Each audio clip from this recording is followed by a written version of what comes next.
नमस्कार, news India देख रहे हैं आप। आपके साथ मैं हूं मीनाक्षी रजत। बुलेटिन की शुरुआत करेंगे इस वक्त की बड़ी खबर के साथ। 6 राज्यों की 7 सीटों पर वोटों की गिनती जारी है। यूपी, बिहार, महाराष्ट्र, हरियाणा में काउंटिंग जारी है। तेलंगाना के रुझान में बीजेपी आगे है। मुनुकोडे सीट से बीजेपी 900 वोट से आगे है। यूपी में गोला गोकर्णनाथ से बीजेपी के अमन गिरी आगे है। बिहार की दोनों सीटों पर आरजेडी आगे है। हरियाणा के आदमपुर से भव्य विश्नोई आगे चल रहे हैं। तो ये अभी तक के रुझान है। 6 राज्यों की 7 विधानसभा सीटों पर परिणाम थोड़ी देर बाद सामने आ जाएंगे। उसके पहले आपको रुझान बता रहे हैं, जहां यूपी में गोला गोकर्णनाथ से बीजेपी के प्रत्याशी आगे चल रहे हैं। बिहार की दोनों सीटों पर आरजेडी आगे चल रही है, गोपालगंज से और मोकामा से। साथ ही हरियाणा के आदमपुर से कुलदीप बिश्नोई के बेटे भव्य बिश्नोई भी यहां पर आगे चल रहे हैं। यूपी, बिहार, महाराष्ट्र, हरियाणा में काउंटिंग जारी है। सुबह 8 बजे से यह काउंटिंग हो रही है। थोड़ी देर बाद ये नतीजे आ जाएंगे और ऐसे में बिहार की मोकामा सीट पर सबसे ज़्यादा नज़र है, क्योंकि यहाँ से अनंत सिंह और उसके बाद अब उनकी पत्नी नीलम देवी चुनावी मैदान में थी। आरजेडी की तरफ से प्रत्याशी थी। चुनाव जीतती हैं या हारती है, इस पर सबकी नज़र रहने वाली, क्योंकि भारतीय जनता पार्टी ने यहाँ पर पहली बार अपना उम्मीदवार उतारा है। आपको बता दें कि ये आरजेडी और जेडीयू के गठबंधन की परीक्षा है और भारतीय जनता पार्टी के लिए भी परीक्षा है कि आखिरकार किस तरीके से सीट पर बिना जेडीयू वो हारती है या फिर जीत दर्ज कर पाती है।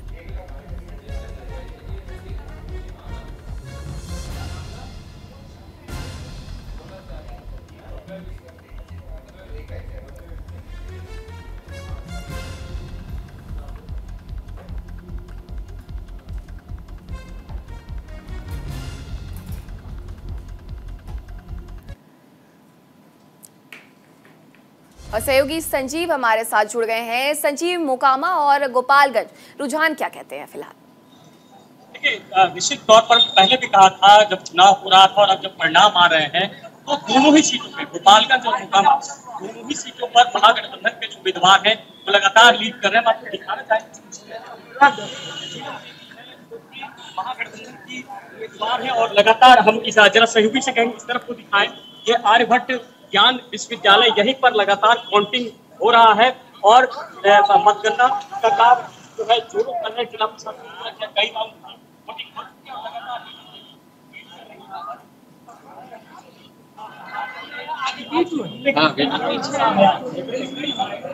मैं आपको दिखाना चाहूंगा लीड कर रही है। तो ऐसे में आप लोग में कितना उत्साह है? यहाँ तो पूरा नजर आ रहा है। जब बीजेपी पूरा नजर आ रहा है तो समझते हैं तो बीजेपी दावा कर रही है।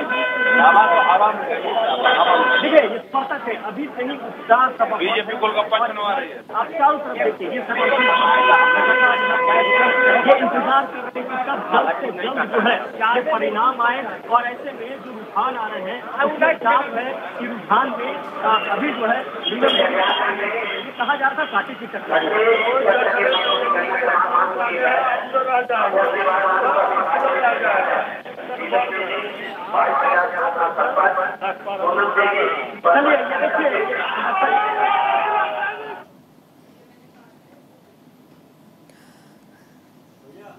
तो देखिए, हमारे सहयोगी संजीव जो कि ये दिखाने की कोशिश कर रहे थे कि आखिरकार किस तरीके से मोकामा सीट पर फिर से नीलम देवी ही आएंगी। ऐसा पूरा माहौल बन चुका है। नीलम देवी के कार्यालय के बाहर कार्यकर्ताओं की भीड़ भी जुटनी शुरू हो गई है।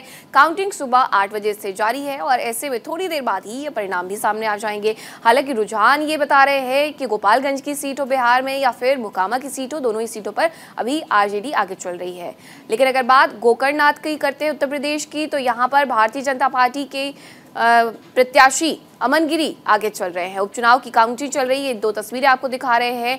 नालगोंडा में काउंटिंग चल रही है, यहाँ की ये तस्वीर है, और दूसरी उपचुनाव की काउंटिंग की ही ये तस्वीर है, जहाँ प्रत्याशी और उनके समर्थक इंतजार कर रहे हैं चुनावों के परिणाम घोषित होने के।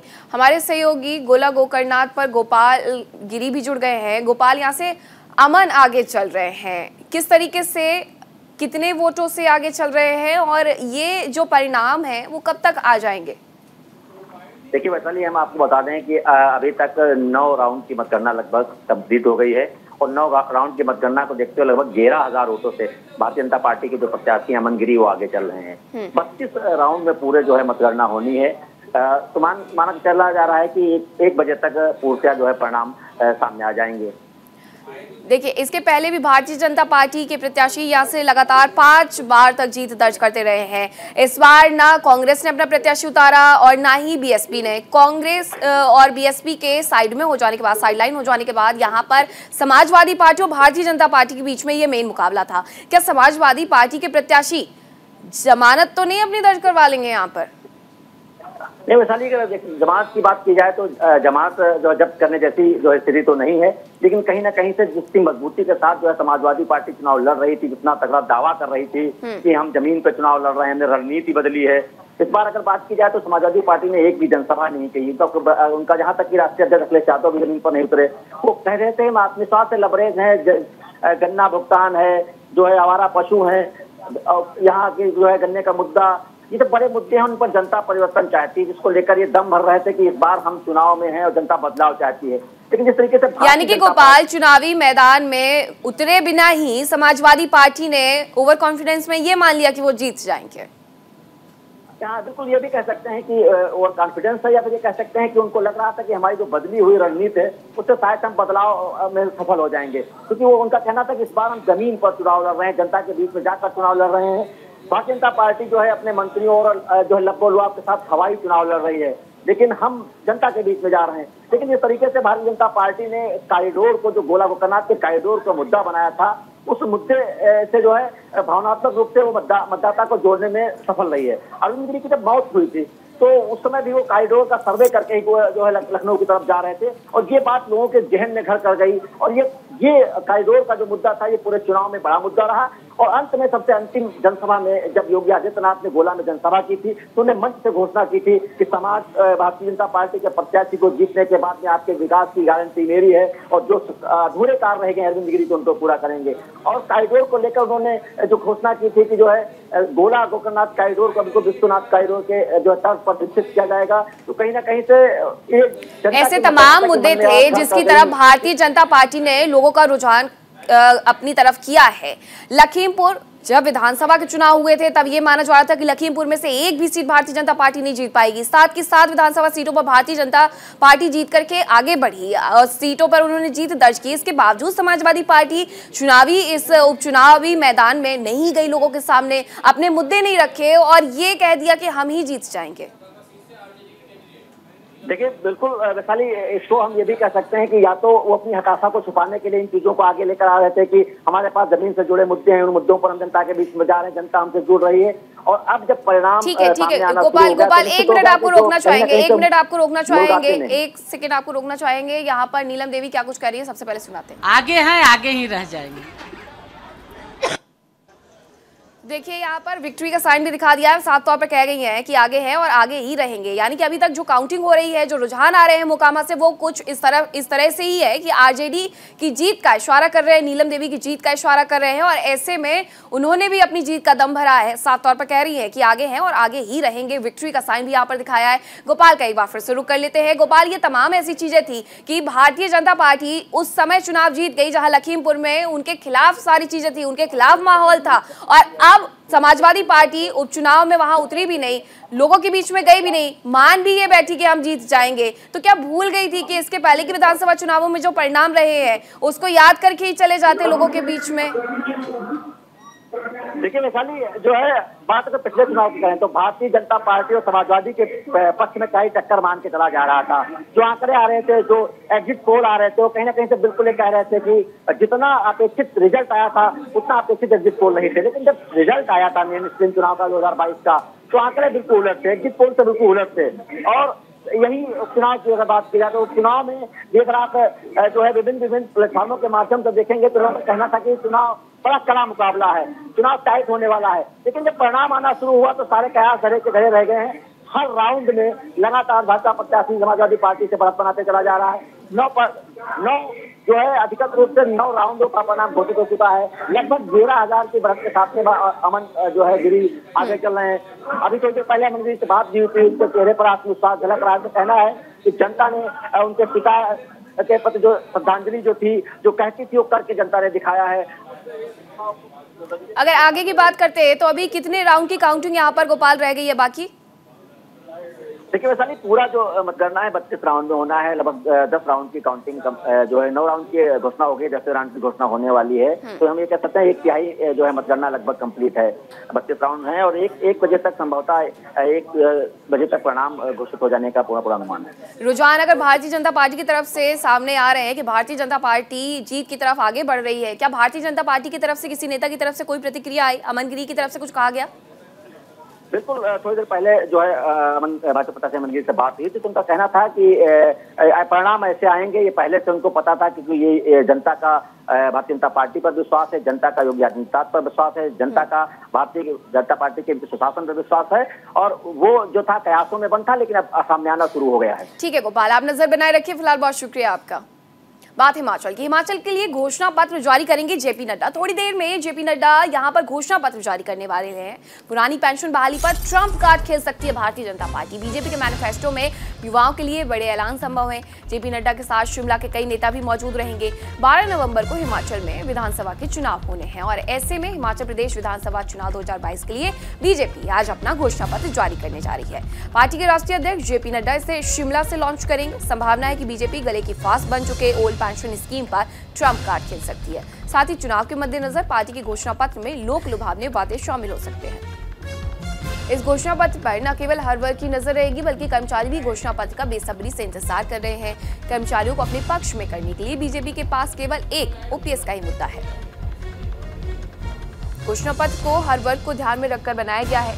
ओपीएस पर कर्मचारियों के बढ़ते दबाव और कांग्रेस की खुली घोषणा के बाद हरकत में आई भारतीय जनता पार्टी इस पर अपना दांव खेल सकती है।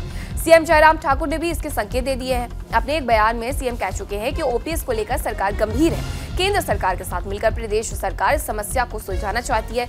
इसके अलावा घरेलू उपभोक्ताओं को बिजली में राहत देने के लिए बीजेपी बिजली के बिल को 125 यूनिट से बढ़ा सकती है। बीजेपी का घोषणा पत्र इस तरीके से आज लॉन्च होगा। देखने वाली बात होगी कि आखिर इसमें कौन कौन सी लोक लुभावने वादे शामिल रहते हैं।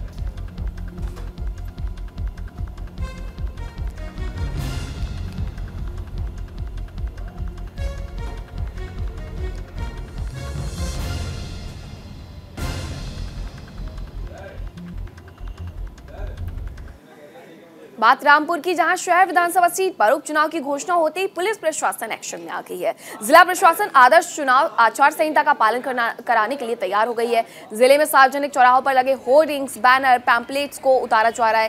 साथ ही पुलिस शांतिपूर्ण, भयमुक्त और निष्पक्ष चुनाव कराने के लिए लोगों को जागरूक कर रही है। आपको बता दें कि शहर विधायक आजम खान की सदस्यता रद्द होने के बाद इस सीट पर उपचुनाव होना है।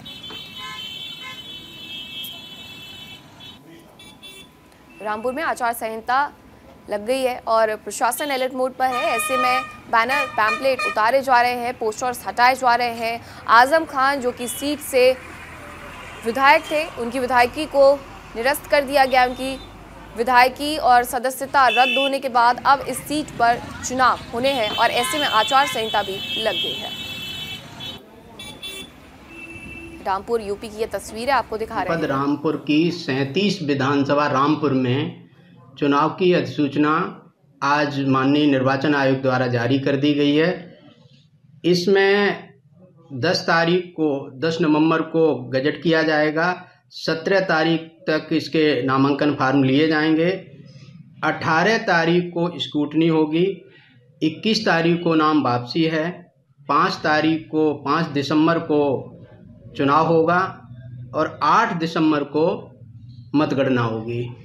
जनपद में चुनाव की अधिसूचना जारी होते ही एमसीसी लागू हो गई है।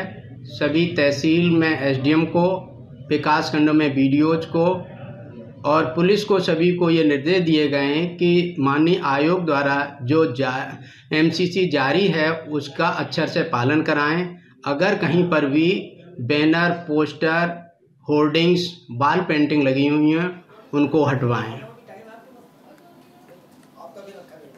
मध्य प्रदेश से खबर है, जहां बिजली विभाग के संविदा आउटसोर्स और नियमित कर्मचारियों का अलग अलग मांगों को लेकर प्रदर्शन जारी है।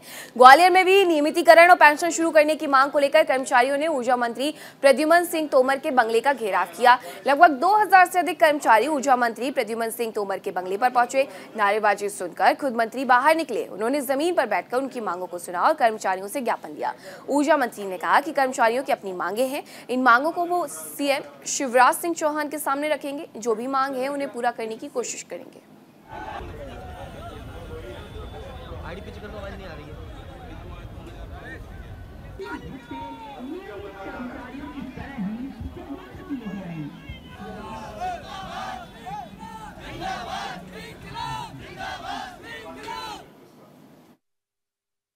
मेरा कहना है कि संविदा कर्मचारियों की, आउटसोर्स कर्मचारी की समस्याओं को अभी 12 सूत्री उन्होंने ज्ञापन दिया है। हमारी सरकार, माननीय शिवराज सिंह की सरकार संवेदनशील है, हर वर्ग की बात को सुनती है। इनकी भी बात है, जो बातों का समाधान हम कर सकते हैं जरूर करेंगे। और मैंने उनसे कहा है कि आपकी बात पे मैं जाके विभागीय अधिकारियों के साथ चर्चा करूंगा और माननीय मुख्यमंत्री से, और जो समस्याएं हम हल कर सकते हैं, मान सकते हैं, वो मानेंगे, जो नहीं। तो बिजली विभाग के कर्मचारियों ने ऊर्जा मंत्री के आवास का यहां पर घेराव किया है। प्रद्युमन सिंह तोमर खुद बाहर आए, उन्होंने सड़क पर बैठ करके इन कर्मचारियों की मांग सुनी और साथ ही इनसे आश्वासन भी दिया कि आपकी जो मांगे हैं उन्हें पूरी की जाएंगी। और साथ ही मुख्यमंत्री शिवराज सिंह चौहान तक ये मांगे पहुंचाई जाएंगी।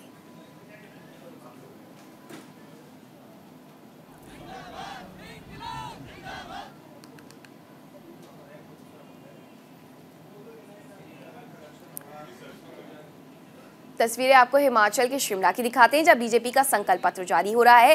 हिमाचल में किसकी सरकार बनेगी और अब की बार जनता किसे चुनने वाली है, ये तमाम सवाल है। लेकिन इसके पहले घोषणा पत्र समिति के संयोजक श्री सिकंदर कुमार जी, बिहार सरकार में पूर्व कैबिनेट मंत्री श्री मंगल पांडे जी, प्रदेश सरकार में मंत्री श्री सुरेश भारद्वाज जी,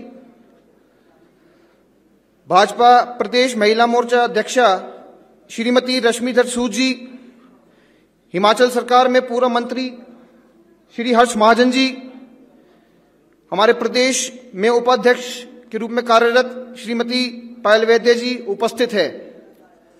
आप सभी का स्वागत करते हुए मैं आगामी कार्रवाई के लिए मंच पर आमंत्रित करूंगा श्री सिकंदर कुमार जी।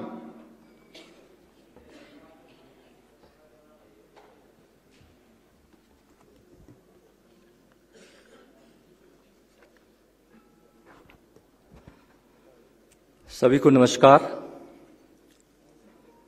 विधानसभा चुनाव 2022 के दृष्टिगत भारतीय जनता पार्टी हिमाचल प्रदेश के संकल्प पत्र विमोचन के इस अवसर पर मंच पर विराजमान भारतीय जनता पार्टी के यशस्वी राष्ट्रीय अध्यक्ष परम श्रद्धेय श्री जेपी नड्डा जी, हिमाचल प्रदेश के यशस्वी लोकप्रिय मुख्यमंत्री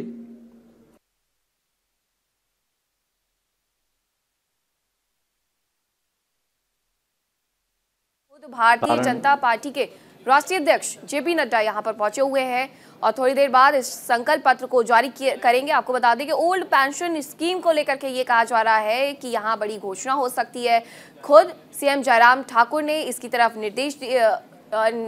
इशारे किए हैं कि केंद्र सरकार के साथ मिलकर इस पर भी हम काम कर रहे हैं। ओल्ड पेंशन स्कीम को लेकर के कर्मचारियों की नजर भी भारतीय जनता पार्टी की तरफ से जारी होने वाले इस संकल्प पत्र की ओर बनी हुई है।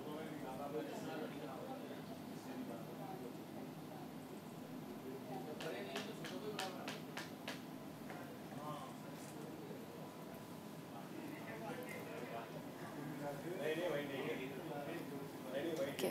12 नवंबर को चुनाव होने वाले हैं और साथ ही 8 दिसंबर को परिणाम सामने आ जाएंगे।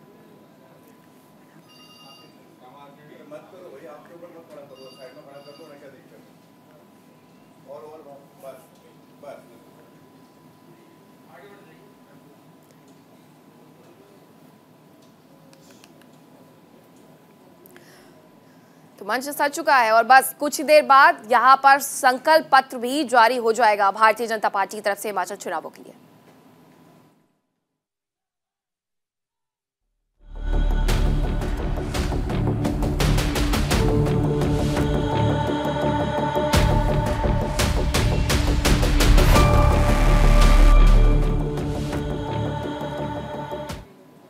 सांस पर आफत। चलिए अब बात करते हैं दिल्ली एनसीआर की, जहां हवा की गुणवत्ता आज भी खराब है। हालांकि बीते दिनों के मुकाबले इसमें मामूली सुधार जरूर हुआ है। एयर क्वालिटी इंडेक्स गंभीर से बहुत खराब की श्रेणी में आ गया है। दिल्ली के आसमान में धुंध की एक परत बनी हुई है। दिल्ली के ज्यादातर हिस्सों में औसतन AQI 339 बना हुआ है। वहीं नोएडा में एयर क्वालिटी इंडेक्स 349, गाजियाबाद में 296 और हरियाणा के गुरुग्राम में AQI 304 है। फरीदाबाद में 314 है, जो बेहद खराब श्रेणी में है। एक्सपर्ट्स के मुताबिक दिल्ली एनसीआर को प्रदूषण से फिलहाल राहत मिलने की उम्मीद नहीं है। वहीं प्रदूषण की वजह से लोगों को सांस लेने में समस्या हो रही है। 4 तस्वीरें आपको दिखा रहे हैं मयूर विहार की, अक्षरधाम की, भीकाजी कामा प्लेस की और साथ ही इंडिया गेट की। दिल्ली की ये 4 तस्वीरें ये अपने आप में कहती है कि आखिरकार दिल्ली की हवा किस तरीके से सांस पर आफत बन गई है। यहाँ एयर क्वालिटी इंडेक्स गंभीर से बहुत खराब की श्रेणी में हालांकि आ गया है, लेकिन इससे मामूली सुधार ही माना जाएगा। AQI अभी भी यहाँ बेहद खराब की श्रेणी में। नहीं, लेवल तो बढ़ रहा है और पिछले 1 हफ्ते में मैंने ज़्यादा देखा है। पहले हम वॉक पे आते थे, इतनी प्रॉब्लम नहीं होती थी, अभी सांस लेने में प्रॉब्लम होती है। वो वॉकिंग डिस्टेंस भी कवर नहीं कर पाते, तो प्रॉब्लम तो हो रही है। हाँ, तो ये है कि गवर्नमेंट को करना चाहिए, कुछ गवर्नमेंट कर रही है, अब पता नहीं क्या प्लांटेशन करने चाहिए और, बट अब जैसे भी कर रहे हैं वो देखो। लेकिन हाँ, पॉल्यूशन है, अभी प्रॉब्लम है। हम यंग लोगों को ही प्रॉब्लम हो रही है इतनी, तो सोचिए एजेड लोग आएंगे तो उनका क्या हाल होगा, उनको भी ब्रीथिंग में प्रॉब्लम होगी। सर सांस लेते हैं, सांस के द्वारा भी अंदर जाता है, फेफड़े वगैरह सारे खराब हो जाते हैं, असर पड़ता है, दिक्कत पड़ती है, आंखों में जलन होती है, आंखों को भी नुकसान पड़ता है। आंख जलन होती है, आंखों में जलन भी होती है, आंखों में पानी आ जाता है उसकी वजह से, धुआं की वजह से जो पोल्यूशन है। और फेफड़े वगैरह आंतों पे भी ये धुआं चिपक जाता है, नुकसान तो होता है शरीर के लिए कुछ न कुछ। इससे इन्फेक्शन वगैरह हो जाते हैं शरीर के अंदर। पार्क में मजबूरी में घूमने आते हैं और जो मन भी नहीं करता घूमने के लिए, सुबह शाम देखो दोपहर तक शाम तक शायद वही धुआं सा रहता है पार्क में। सेहत पर ये प्रदूषण तो इफेक्ट करता है कि आंखों पर करता है, गलों में करता है, गले में खराश होती है, आंखों में जलन होती है और बॉडी में जो मेडिकल प्रॉब्लम जिसके गुर्दों में फेफड़े में इनमें भी फर्क पड़ता है, बहुत असर होता है। और सवेरे घूमना भी सेहत के लिए बहुत जरूरी है। पहला पॉइंट आंखों में जलन, गले में खराश, और जिसको मेडिकल ज्यादा प्रॉब्लम है फेफड़े में गड़बड़ करती सुबह सुबह वाले में, जो सुबह मॉर्निंग वॉक के लिए आते हैं। फिर भी ये मॉर्निंग वॉक भी बहुत जरूरी हो जाता है, नहीं आएंगे तो ये शरीर का हमारा खून का सर्कुलेशन ठीक ढंग से काम नहीं करेगा, इसलिए भी जरूरी है। नामीबिया से श्योपुर के कूनो नेशनल पार्क में लाए गए 8 चीतों के क्वारंटाइन अवधि अब खत्म हो गई है। चीतों को अब पार्क में छोड़ना शुरू कर दिया गया है। पहले चरण में 2 चीतों को कूनो नेशनल पार्क में छोड़ा गया है। बाकी बचे 6 चीतों को भी अगले कुछ दिनों में क्वारंटीन बाड़े से आजाद कर दिया जाएगा। पीएम मोदी ने भी ट्वीट कर चीतों को बड़े बाड़े में छोड़े जाने पर खुशी जताई है। पीएम ने ट्वीट कर लिखा, अच्छी खबर है, मुझे बताया गया कि अनिवार्य क्वारंटीन के बाद 2 चीतों को बड़े बाड़े में छोड़ दिया गया है। जल्दी बाकी चीतों को भी रिहा कर दिया जाएगा। ये जानकर भी खुशी हुई है कि सभी चीते स्वस्थ और सक्रिय हैं। कूनो नेशनल पार्क की जलवायु के साथ अच्छी तरह से तालमेल बिठा रहे हैं।